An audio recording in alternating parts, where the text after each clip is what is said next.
बीच रास्ता उपरे किछि दुर्वृत्त माने छुरी भूसी जड़े वरिष्ठ बीजेपी कर्मी तथा सरपंच स्वामी को हत्या करिसेंती।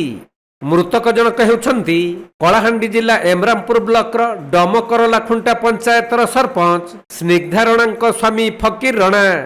गतकाली राति प्राय 8टा समय डमकरलाखुंटा पंचायत ठारू मात्र 200 मीटर दूर रे किछि दुर्वृत्त माने फकीर राणा को बीच रास्ता उपरे छुरी भूसी देइथिले। तेणु तांको अति गुरुतर अवस्था उद्धार करी मेडिकल को निया जाइथिले भी सेठारे तांकर मृत्यु होईछि। तेबे पूर्व शत्रुता को संदेह करी तांको हत्या कर जाइथिबा परिवार लोक माने अभियोग आनिछंती। काना बेले सीआरपी कैंप ने 2 दिन और काम रही जाइछि सेति लागि से बाहर ले गुटे गाड़ी ओही करमी और जैसे कहि देमी बोले हमर से पुटा गया और के जइथिली कही गला कही देले और असला बेल के आमर गला खुटार पिला माने एका 3 जन हे करी मारी देले छुरी ने फुसी देले।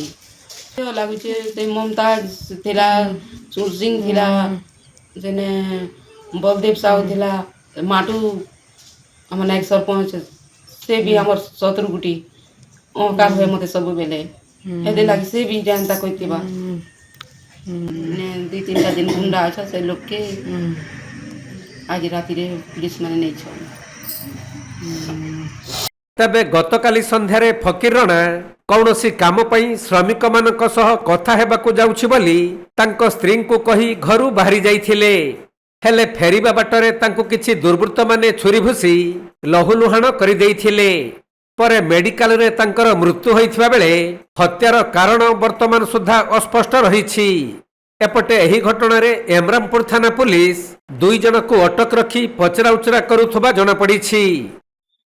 देखन से तो गुडे हमर पार्टी रो भल कर्मकर्ता थिले तो हमर जानबारे माने राजनीतिक क्षेत्र रे हंता तांगर शत्रुता थिला बले अनुमान नै कराय दे से समस्त संगे संगे मिसिक रहउतिले आ गाँ रे भी हंता किछि तांगर ये रेकॉर्ड नै न जेंदा कि तांगुडे मर्डर कराला बले तो काली राती 8:30 बजे सुननी जे ई टाइप रे गुडे घटना होइছে दुख लागला।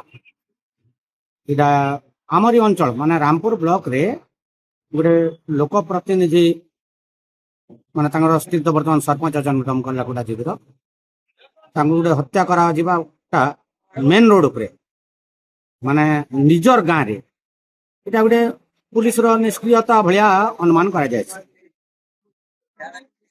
तार गोटे उपयुक्त तदंत करी करी दोषी मानकर उपरे माने दौड़ कार्यानुष्ठान जाऊ एवं तार परिवार को उपयुक्त न्याय प्रदान कर। कलाहांडी जिला करलामुंडारू तपींद्र साहू रिपोर्ट कोणार्क लाइव।